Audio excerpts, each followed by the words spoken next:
ആത്മഹത്യകൾ ഏറ്റവും കൂടുതൽ ഹിന്ദു സമൂഹത്തിലാണ്. എന്നാൽ മുസ്ലിം സമൂഹത്തിൽ അങ്ങനെയല്ല. ഏറ്റവും അധികം അച്ഛനമ്മമാരെ വയസ്സായിട്ട് ഒഴിവാക്കുന്നത് ഹിന്ദുക്കളാണ്. അവരും മക്കളെ വളർത്തിക്കൊണ്ട് വരുന്നില്ലേ? നാളെ എന്നോട് കാണിച്ചതുപോലെ ആ മക്കൾ അവരെ കാണിക്കുന്നില്ലെന്ന് അവർക്ക് എന്താ ഉറപ്പ്? പല പ്രാവശ്യം ഞാൻ മരിക്കാൻ ശ്രമിച്ചതാ. അവർക്ക് 5 പേർക്കും എന്നാ വേണ്ട. ഒരു മുസ്ലിം ഗൃഹത്തില് ഒരു കൊച്ചുകുട്ടി രാവിലെ ഉണരുന്നത് അച്ഛൻ പള്ളിയിൽ പോകുന്നതോ പോയി തിരിച്ചു വരുന്നതോ കണ്ടിട്ടാണ്. Welcome back to Visal media. ഞാൻ ഫക്രുദ്ദീൻ പന്താർ. ഞങ്ങൾക്ക് 2 വീഡിയോ കാണിച്ചു തരാം. ഒന്നൊരു സന്യാസി സംസാരിക്കുന്ന വീഡിയോ ആണ്. ഈ സന്യാസി ശരിക്കും മുസ്ലിങ്ങളെ കുറിച്ച് പറയുന്ന വാക്കുകൾ കേട്ടപ്പോൾ ഞാൻ അത്ഭുതപ്പെട്ടു പോയി. കാരണം ലൈഫാണ് ആ സന്യാസി പറയുന്നത്.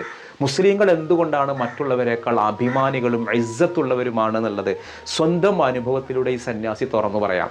ആ സന്യാസി പറയുന്നൊരു കാര്യം, ആത്മഹത്യ ചെയ്യുന്നതിൽ ഏറ്റവും കുറവ് മുസ്ലിങ്ങളാണ്, ഏറ്റവും കൂടുതൽ ഹിന്ദുക്കളാണ്. മാതാപിതാക്കളെ ദ്രോഹിക്കുന്നതിൽ ഏറ്റവും കുറവ് മുസ്ലിങ്ങളാണ്, ഏറ്റവും കൂടുതൽ ഹിന്ദുക്കളാണ്. ഈ സന്യാസിയുടെ വാക്കുകളൊന്ന് കേട്ടുനോക്കുക. അധികം ആത്മഹത്യ നടക്കുന്ന സംസ്ഥാനം കേരളമാണ്. പറയുമ്പോൾ വലിപ്പത്തിൽ ചെറുതാണ്, പക്ഷെ ഏറ്റവും അധികം ആത്മഹത്യ കേരളത്തിലാണ്.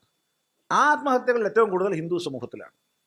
കാരണം പരസ്പരം സഹായിക്കുന്ന സ്വഭാവമില്ല, പരസ്പരം സഹകരിക്കുന്ന സ്വഭാവമില്ല, പ്രതിസന്ധിയെ നേരിടാൻ അറിയില്ല, അനുഷ്ഠാനങ്ങൾ ജീവിതത്തിലില്ല, ജീവിതത്തിൽ അനുഷ്ഠാനങ്ങളില്ല, ശാസ്ത്രബോധമില്ല, പഴയ തലമുറയുടെ ശാപം പേറി വെച്ചിരിക്കുകയല്ലാണ്ട് അനുഗ്രഹമില്ല. കാരണം അച്ഛനെയും അമ്മേനെയും വളരെ സ്നേഹപൂർവ്വം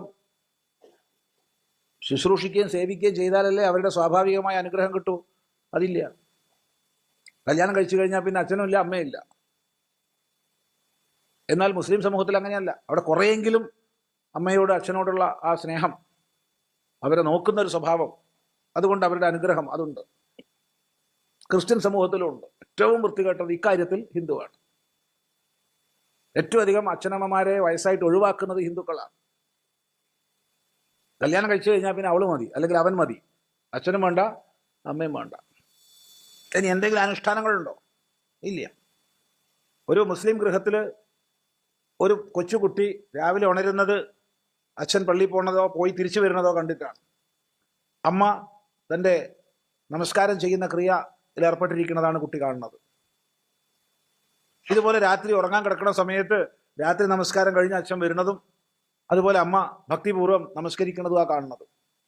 ക്രിസ്ത്യൻ ഗൃഹങ്ങളിൽ രാവിലെ കുറച്ച് മോശമാണ്, വൈകുന്നേരം എന്തായാലും കുടുംബ പ്രാർത്ഥനയാണ് കാണുന്നത്. രാത്രി ഹിന്ദു വീട്ടിൽ എന്താ കാണുന്നത്? 90% കള്ളും കുടിച്ച് രാത്രി വന്ന് അടിയും പിടിയും ചവിട്ടും കുത്തും. ഇത് കണ്ടിട്ട് ആ കുട്ടി കിടക്കുന്നത്. ഈ സന്യാസി പറഞ്ഞ കാര്യങ്ങൾ കറക്റ്റാണ്. അൻതുമുൽ അലൗന ഇൻ കുൻതും മുഅ്മിനീൻ. വിശുദ്ധ ഖുർആനിൽ പറഞ്ഞത്, നിങ്ങൾ നല്ല വിശ്വാസികളാണെങ്കിൽ നിങ്ങൾ ഉന്നതരാണ്. നല്ല വിശ്വാസികളായ മുസ്ലിങ്ങളെ കണ്ടിട്ടാണ് ദൈ പറയുന്നത്. എല്ലാ മുസ്ലിങ്ങളും ഇങ്ങനെയൊന്നും അല്ല കേട്ടോ. ഒരു അമ്മയുടെ തുറന്നു പറയുന്ന ഒരു വീഡിയോ ഞാൻ കണ്ടു. സ്വന്തം മക്കൾ ഉപേക്ഷിക്കപ്പെട്ട ഒരു അമ്മ. സത്യത്തിൽ ഈ സന്യാസി പറയുന്നതിൻ്റെ നേരെ ഉദാഹരണം 24 ന്യൂസിൽ വന്ന ഈ അമ്മയുടെ ജീവിതം. അവരും മക്കളെ വളർത്തിക്കൊണ്ട് വരുന്നില്ലേ? നാളെ എന്നോട് കാണിച്ചതുപോലെ ആ മക്കൾ അവരെ കാണിക്കുന്നില്ലെന്ന് അവർക്ക് എന്താ ഉറപ്പ്? മഞ്ജു ചോദ്യം അവരുടെ വെള്ളിടി പോലെ അവര് നെഞ്ചി കിടന്ന് പൊട്ടട്ടെ. മഞ്ജു എവിടെ താമസിക്കുന്നേ? ഞാൻ ഇപ്പൊ മോളെ സ്നേഹക്കൂട്ടിലാണ്. അമ്മച്ചിക്ക് എന്താ പറ്റിയത് ശരിക്കും? ഞാന് എന്റെ 25 വയസ്സിൽ വലിയ തറവാടല്ലേ ഇത്? മഞ്ജു വളർന്ന വീട്? അതെ. 25 വയസ്സിൽ എന്റെ ഹസ്ബൻഡ് മരിച്ചു. എനിക്ക് 2 ആൺമക്കളാണ്. അവർ രണ്ടുപേരും കല്യാണം കഴിച്ചു, മക്കളായി. ഇളയ മോൻ മരിച്ചിട്ട് 8 വർഷമായി. മോളെ 2ാമത് കല്യാണം കഴിപ്പിച്ചയച്ചു. ഒരു സുഖമായി ജീവിക്കുന്നു. മൂത്ത മോനെ കണ്ടിട്ട് 18 വർഷമായി. അവൻ എന്നെ കാണാൻ വന്നിട്ടില്ല. പിന്നെ അമ്മച്ചി ആരോടായിരുന്നു താമസിക്കുന്നത്? ഞാൻ ഒറ്റയ്ക്കായിരുന്നു. 3 കല്യാണം കഴിച്ചിട്ട് മാറിയോ? അവരങ്ങ് ജോലി സ്ഥലത്ത് പോയി. പിന്നെ 3 പെൺപിള്ളേരെ അഡോപ്റ്റ് ചെയ്തു. അതിൽ 28 ദിവസമായ ഒരു കുഞ്ഞും കൂടെ ഉണ്ടായിരുന്നു. അവരെയും പഠിപ്പിച്ചു, കല്യാണം കഴിപ്പിച്ചയച്ചു. അവർക്കും മക്കളായി. ഒരാള് ദുബൈയിൽ നേഴ്സായിട്ട് വർക്ക് ചെയ്യുന്നു, ഒരാള് അംഗനവാടിയിലാണ്. അവരെല്ലാം ഫാമിലിയെ സന്തോഷമായിട്ട് ജീവിക്കുന്നു. പക്ഷെ അവർ ഒരു നിമിഷം പോലും ചിന്തിക്കുന്നില്ലല്ലോ, ഞാനില്ലായിരുന്നെങ്കിൽ അവരുടെ ജീവിതം എന്താകും. ഞാൻ 8 വർഷമായിട്ട് ഒറ്റയ്ക്ക. പല പ്രാവശ്യം ഞാൻ മരിക്കാൻ ശ്രമിച്ചതാ. അവർക്ക് 5 പേർക്കും എന്നാ വേണ്ട. അപ്പോഴേ ഞാൻ ഈ സ്നേഹക്കുട്ടി ഫേസ്ബുക്കിലൊക്കെ ഞാൻ ഇപ്പോഴും കാണുമായിരുന്നു. ഇപ്പൊ മോളെ ഒരു ഫ്രണ്ട് എനിക്കറിയാവുന്നൊരു മോനാണ്. അപ്പൊ ആ മോൻ്റെ അടുത്ത് ഞാൻ പറഞ്ഞു അവിടെ ഒരു അഡ്മിഷൻ വാങ്ങിച്ചു തരാൻ. അങ്ങനെ എനിക്ക് അഡ്മിഷൻ കിട്ടി. എൻ്റെ അഡ്വക്കേറ്റിനെ വിളിച്ചാണ് ഞാൻ അവിടെ വന്നത്. ഇപ്പൊ എനിക്ക് 42 വർഷമായി കിട്ടാത്ത സ്നേഹം എനിക്ക് ആ മോളടുത്തുനിന്ന് കിട്ടുന്നുണ്ട്. എനിക്ക് എൻ്റെ മക്കൾ പോയെങ്കിലും എനിക്ക് 3 മക്കളെ കിട്ടി. നിഷ മോളെയും ആശ മോളെയും കണ്ണമ്മോനെ. അവർ ഞങ്ങളെ പൊന്നുപോലെ നോക്കുന്നുണ്ട്. വീട്ടിൽ കിട്ടാത്ത സന്തോഷങ്ങളെല്ലാം അവിടെ നിന്ന് കിട്ടുന്നുണ്ട്. ഞങ്ങൾ ടൂറിന് കൊണ്ടുപോകും, സിനിമയ്ക്ക് കൊണ്ടുപോകും, എല്ലാ സ്ഥലത്തും കൊണ്ടുപോകും. വർഷത്തിന് 2 പ്രാവശ്യം ടൂർ പോകും. കഴിഞ്ഞ ആഴ്ച ഞങ്ങൾ പോയി സിനിമ കണ്ട്, ജഗദമ്മ എന്ന സിനിമ. ഉണ്ടായിരുന്നു. ഉമ്മച്ചി അവരെ കോണ്ടാക്ട് ചെയ്യാൻ ശ്രമിച്ചിട്ടുണ്ടോ മക്കളെ എപ്പോഴെങ്കിലും? ഇല്ല ഇല്ല. അവരിങ്ങോട്ടും ഇല്ല, ഇവരാരും വരാറില്ല. 3.5 വർഷമായി അവർ കോണ്ടാക്ട് ഇല്ലാതായിട്ട്. ഞാനിവിടെ വന്നിട്ട് 2.5 വർഷമായി. അപ്പൊ എന്നെ വേണ്ടാത്ത അവരെ എനിക്കും വേണ്ട. ഓക്കെ. കല്യാണം കഴിച്ചതിന് ശേഷമാണോ ഇങ്ങനെ ആയത്, അതോ അതിനു മുമ്പേ? കല്യാണം കഴിച്ചതിന് ശേഷമാണ്. അവർക്ക് അവരുടെ ആമക്കൊക്കെ അവരുടെ ഭാര്യമാരെയും പെൺപിള്ളേർക്ക് അവരുടെ ഹസ്ബൻഡിനെയൊക്കെ കിട്ടിക്കഴിഞ്ഞപ്പം അവർക്ക് അവരുടെ സുഖം മാത്രമേ ഉള്ളൂ. അമ്മ എന്നൊരാൾ ഇല്ലായിരുന്നെങ്കിൽ ഞാൻ എന്റെ ജീവിതം കളഞ്ഞില്ല അവരെ നോക്കിയേ. അപ്പൊ അവരെന്താ ചിന്തിക്കാത്ത? ഞാൻ തെരഞ്ഞെടുത്ത വീട് എനിക്ക് തെറ്റിയില്ല. റീലിന് തന്നെ പകരം ഇപ്പൊ നമ്മുടെ ഇതുവഴി ഒരു ചെറിയ റീൽ ഇടുക. അമ്മ അവരോട് എന്താ പറയാ, ആ ക്യാമറ നോക്കിയെന്ന് പറഞ്ഞു അവരവിടെ നിന്ന് കാണട്ടെ. അവര് മക്കളെ വളർത്തിക്കൊണ്ട് വരുന്നില്ലേ? നാളെ എന്നോട് കാണിച്ചതുപോലെ ആ മക്കൾ അവരെ കാണിക്കുന്നില്ലെന്ന് അവർക്ക് എന്താ ഉറപ്പ്? ചോദ്യം അവരുടെ വെള്ളിടി പോലെ അവരുടെ നെഞ്ചി കിടന്ന് പൊട്ടട്ടെ. എന്തായാലും ഈ അമ്മയുടെ വാക്കുകൾ കേട്ടപ്പോൾ സത്യം പറഞ്ഞാൽ ഞാൻ സങ്കടപ്പെട്ടു പോയി. ഒരു മുസ്ലിം ആണെങ്കിൽ ഇങ്ങനെ ഉണ്ടാവില്ല. എല്ലാ മുസ്ലിങ്ങളിലും ഇങ്ങനെയല്ല. പല മുസ്ലിങ്ങളും സ്വന്തം മാതാപിതാക്കളെ കൊണ്ടാക്കുന്നിടത്തേക്ക് എത്തി. കാരണം വിശ്വാസങ്ങൾ പോയി. എല്ലാവർക്കും ജോലി, എല്ലാവരും പഠിക്കുക, വലിയ ജോലി വാങ്ങാം, വിദേശത്ത് പോവുക, അബ്രോഡ്, ഇതൊക്കെയാണ് എല്ലാവരും ഉള്ളിലുള്ളത്. മാതാപിതാക്കളെ നോക്കണം, മാതാപിതാക്കളെ ബഹുമാനിക്കണം എന്ന് പഠിപ്പിക്കുന്ന ഒരു കൾച്ചറിൽ നമ്മൾ വിട്ടുപോയി. ആ വിട്ടുപോയപ്പോൾ എല്ലാ മതക്കാരിലും ഈ സ്വഭാവമില്ല. നമ്മളെ മക്കളെ പഠിപ്പിച്ച് വലിയ ആളുകളാക്കി നല്ല ജോലി വാങ്ങിയിട്ട് അവർ വിദേശത്തൊക്കെ പോകുമ്പോൾ മാതാപിതാക്കൾ വലിയൊരു ബാധ്യത. ഇപ്പോൾ പല മുസ്ലിങ്ങളിലും ഈ സ്വഭാവം കണ്ടു തുടങ്ങിയിട്ടുണ്ട്. അഴുതുമില്ല, ആപേക്ഷികമായിട്ട് മുസ്ലിങ്ങളിൽ വളരെ കുറവാണ്. ക്രിസ്ത്യാനികളിലും ഹിന്ദുക്കളിലുമാണ് നമ്മുടെ നാട്ടിലുള്ള പലപ്പോഴും വൃദ്ധസദനങ്ങൾ കൊണ്ടുവന്ന് അറിയുന്നത്.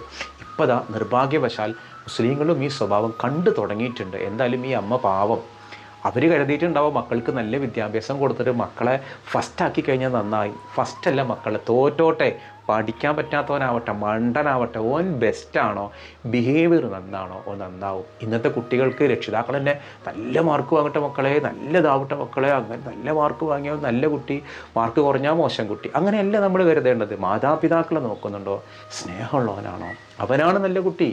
ഇത് കുറേ പഠിപ്പിച്ചിട്ട് കുറേ വലിയ നിലയൊക്കെ എത്തിക്കഴിഞ്ഞിട്ട് മുകളിലേക്ക് എത്തുമ്പോഴേ അടിയിലുള്ളവരൊക്കെ ചെറുതായിട്ട് കാണാണ്. ഇങ്ങനെ ഒരുപാട് പഠിച്ച് മുകളിലേക്ക് എത്തിയിട്ട് നോക്കുമ്പോൾ താഴെ എമ്മയും മാപ്പിയൊക്കെ ചെറുത്, അയ്യോ ഒന്നിനും കൊള്ളൂല്ലോ, ഞാൻ വലുത്. ഇത് ഇവിടുന്ന് ഇവരുണ്ടാക്കിയ അധ്വാനത്തിലാണ് ഇവ മുകളിലേക്ക് എത്തിയത് എന്നുള്ളൊരു വിചാരം ഉണ്ടാവണം. ഈ വീഡിയോ കണ്ടപ്പോൾ സത്യം പറഞ്ഞാൽ സന്യാസി പറഞ്ഞത് കറക്റ്റാണ്, 100% കറക്റ്റാണ്. അപ്പോൾ ഇൻഷാ അല്ലാഹ് നമ്മുടെ കുട്ടികളെ ഖുർആൻ മത്സരമുണ്ട്, അത് നിങ്ങൾ മുഴുവനായിട്ട് കേൾക്കണം. നിങ്ങളുടെ അഭിപ്രായങ്ങൾ നിങ്ങൾ താഴെ കമൻറ്റ് ചെയ്യണം. നമുക്ക് ആ മത്സരത്തിൽ ഒന്ന് പരിചയപ്പെടാം.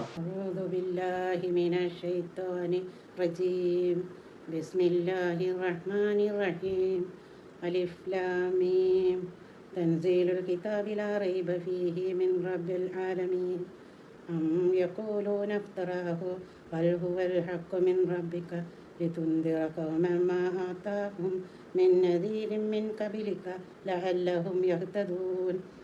أعوذ بالله من الشيطان الرجيم. بسم الله الرحمن الرحيم. هم يتساءلون عن النبأ العظيم الذي هم فيه مختلفون. كلا سيعلمون ثم كلا سيعلمون ألم نجعل الأرض مهادا. أعوذ بالله من الشيطان الرجيم. بسم الله الرحمن الرحيم. قاف ها يا عين صاد.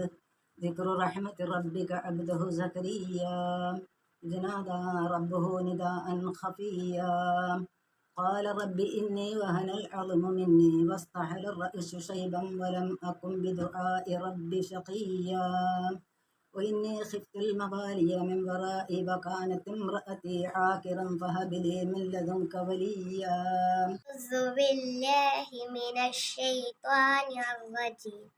بسم الله الرحمن الرحيم.